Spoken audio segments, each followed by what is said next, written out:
Hi, my name is Arlie Oberholzer, and today for communications, I will be discussing nonverbal communication.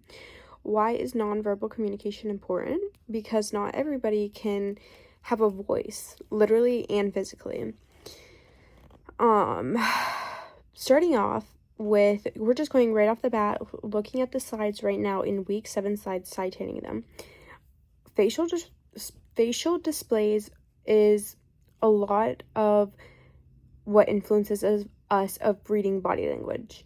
If one were to make a nasty face but had like a toned, subtle toned voice, you would be looking at their face and you'd automatically tell that they're just absolutely angry, disgusted, whatever.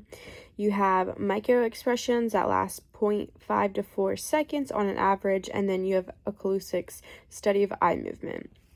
So with that, facial displays really pinpoint how one interprets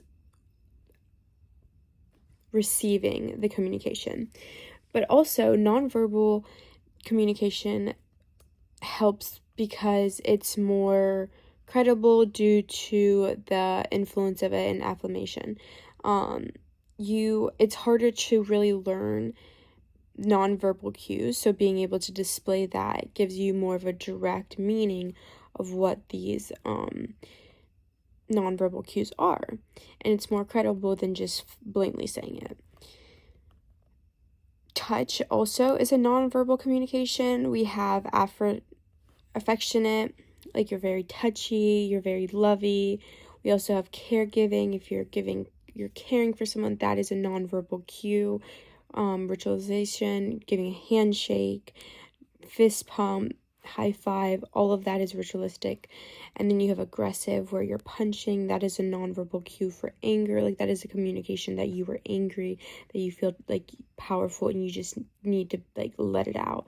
And then you have power and control. Usually this is intertwined with almost in a work field where someone could be sexually abused because the power of their boss, but the boss gives unwanted touching and just stuff like that, and that just control, like a nonverbal cue of control and power, because you were so high up and you were able to do that, which you're not able to do that, but you perceive yourself able to do that. Also, some people aren't verbally, and another thing was nonverbal cues are universal, while you have different languages. Like talking about last week, we had different languages, and with that, nonverbal cues is a universal thing.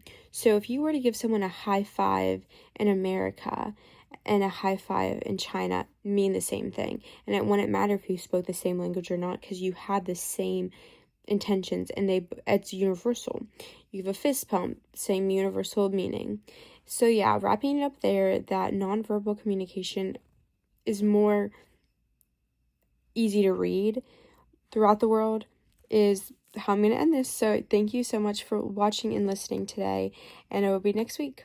Bye.